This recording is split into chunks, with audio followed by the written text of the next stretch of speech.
सभी किसान भाइयों को मेरा नमस्कार। किसान साथियों, आप देख रहे हैं आपका अपना यूट्यूब चैनल के फार्मिंग और हमारा आज का विषय है सोयाबीन की बढ़ती हुई हाइट को कैसे रोकें, उसको कैसे कंट्रोल करें। मुझे लगातार कई किसान भाइयों के कमेंट्स आ रहे हैं कि हमारी सोयाबीन की बढ़वार ज़्यादा मात्रा में हो रही हैं, तो हम उसको कैसे कंट्रोल करें। तो किसान साथियों, ये एक बहुत ही गंभीर समस्या है। अगर जो हमें समय रहते इसको कंट्रोल नहीं करते हैं तो कहीं ना कहीं यह हमारे उत्पादन को क्षति पहुंचाता है। तो आज इस विषय पर संपूर्ण जानकारी देने की कोशिश करूंगा, तो वीडियो लास्ट तक देखिएगा। और जो किसान भाई पहली बार आए हैं तो चैनल को सब्सक्राइब अवश्य कीजिएगा, ताकि आपको समय समय पर कृषि से जुड़े हर समस्या का समाधान मैं कर सकूं। किसान साथियों, हमारी सोयाबीन की फसल में बढ़वार 3 वजह से होती है। या तो हमने बुआई के समय ज़्यादा मात्रा में बीजों का उपयोग किया हो। मान लीजिए कि हमें 1 एकड़ के लिए 30 किलो बीजों की आवश्यकता है और हमने 40 किलो बीजों का उपयोग कर लिया, तो उस वजह से ज़्यादा बढ़वार हो रही हैं। या जिस समय हमारी सोयाबीन की स्टेज फर्स्ट स्टेज होती है, जैसे कि 15 या 20 दिनों की होती हैं, उस समय हमें ऐसा लगता है कि यार हमारी सोयाबीन की बढ़वार कम है, उस समय हमें यूरिया का उपयोग कर लेते हैं, तो उस वजह से आपकी सोयाबीन की बढ़वार हो रही है। या आपने फर्स्ट स्प्रे जब किया हो, उस समय आपने एक ऐसे टोनिक का उपयोग कर लिया हो जो कि बढ़वार के लिए है, तो उस वजह से आपकी सोयाबीन की बढ़वार ज़्यादा हो रही है। तो अब हम इसे कंट्रोल कैसे करें, क्योंकि इसको हमने अगर जो कंट्रोल नहीं किया तो बढ़वार के कारण जब पानी और पानी के साथ में हवा चलती है तो हवा के कारण हमारी फसल नीचे गिर जाती है, और नीचे गिरने के बाद उसमें जो पर्याप्त मात्रा में फूल आना चाहिए वो फूल नहीं आते हैं। और अगर जो फूल आ चुके हैं तो फलियां नहीं बनती है, फलियां सड़ जाती हैं, और वह कहीं ना कहीं हमारे उत्पादन पर क्षति पहुंचाता है। तो हम उसको समय रहते कैसे कंट्रोल करें, कौन से दवाई का स्प्रे करें हमारी फसल में कि उसकी बढ़वार रुक जाए। तो किसान साथियों, इसमें 2-3 टेक्निकल चलते हैं, पीजीआर चलते हैं। बाकी इसके लिए कोई स्पेशल दवाई नहीं है कि हम इसका स्प्रे करेंगे और संपूर्ण तरह से हमारी सोयाबीन की ग्रोथ रुक जाएगी। लेकिन 2-3 पीजीआर ऐसे हैं जिनका हम अगर जो स्प्रे करते हैं तो उसकी बढ़वार रुक जाती है और उसका रिजल्ट हमें मिलता है। तो सबसे पहले बात करते हैं किसान साथियों, हम सिजेंटा कंपनी का जो कल्टार आता है उसके बारे में, जिसका मार्केटिंग करती है सिजेंटा कंपनी, और जिसके अंदर टेक्निकल चलता है पेक्लूबुटाजोल 23% एससी फार्म में। तो आप इसका उपयोग भी अपनी फसल में सोयाबीन को बढ़वार के लिए कर सकते हैं। अगर जो आपकी बढ़वार ज़्यादा हो रही हैं तो इसका स्प्रे कर सकते हैं, लेकिन इसमें कुछ सावधानी है किसान साथियों कि इसका उपयोग हमें तभी करना चाहिए हमें लगता है कि हमारी सोयाबीन की हाइट ज़रूरत से ज़्यादा बढ़ गई है और फूल और फल कम आ रहे हैं। तो इस स्थिति में आप इसका उपयोग कर सकते हैं। तो इसकी मात्रा रखनी है किसान साथियों, हमें 70 ml से 80 ml के बीच में प्रति एकड़ में हमें 200 लीटर पानी के साथ में स्प्रे करना है। और अगर जो आप 20 लीटर वाले पंप से स्प्रे करते हैं तो हमें इसकी मात्रा 13 ml प्रति पंप के हिसाब से रखना है, और 1 एकड़ में कम से कम 6 पंप का स्प्रे करना है।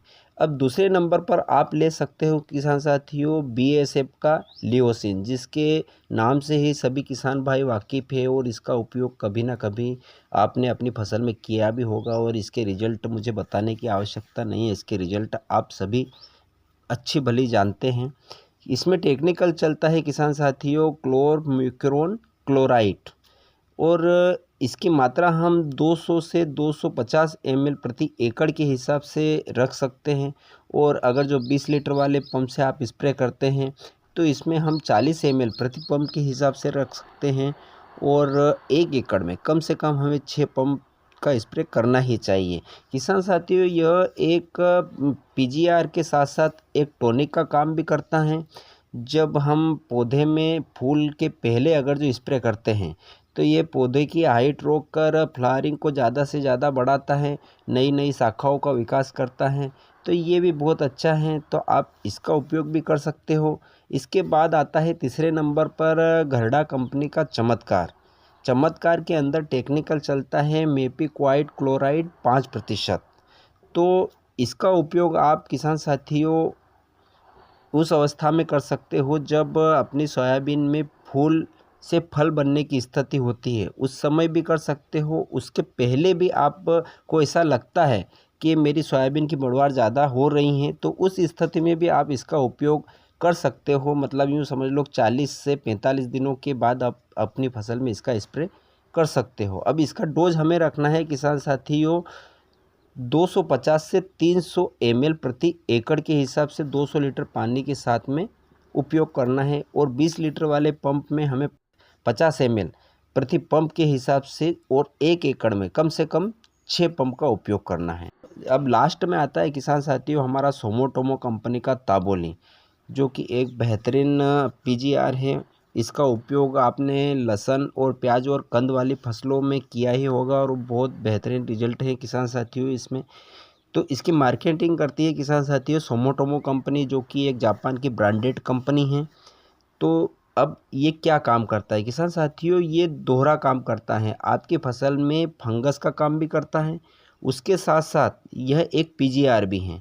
आपकी फसल में फंगस नहीं लगने देगा, और उसके साथ साथ आप के पौधे की हाइट रोकेगा, उसमें ज़्यादा से ज़्यादा फुटाव लाएगा, उसमें ज़्यादा से ज़्यादा फूल और फूल को फलियों में कन्वर्ट करेगा, फलियों की साइज बढ़ाएगा, उसके दाने का आकार बढ़ाएगा। तो ये बहुत बढ़िया टेक्निकल है। आप अगर जो इसका उपयोग करना चाहते हो तो इसका उपयोग भी कर सकते हो।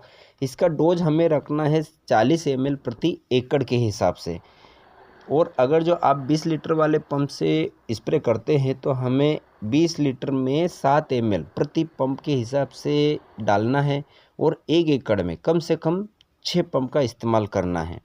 तो ये 4-5 टेक्निकल मैंने आपको बताए हैं। आप इनमें से कोई सा भी लेकर अपनी फसल में उस स्थिति में स्प्रे करें कि आपको लगता है कि यार बढ़वार ज़्यादा हो रही हैं वो, या फिर सोयाबीन बांझ रहने की समस्या हमें दिख रही है, तो उस स्थिति में आप इनका स्प्रे कर सकते हैं, तो आपको एक अच्छा फ़ायदा मिलेगा। तो ये थी किसान साथियों आज की संपूर्ण जानकारी। अगर जो आपको वीडियो अच्छा लगा हो, मैंने कुछ अच्छा बताने की कोशिश की हो, तो आप वीडियो को लाइक और चैनल को सब्सक्राइब कर सकते हैं। और आपको अगर जो कोई आपकी समस्या है, कोई सुझाव है, तो आप कमेंट के ज़रिए मेरे को बता सकते हैं। अब आगे मिलते हैं एक नए वीडियो में नए विषय के साथ, तब तक के लिए जय हिंद।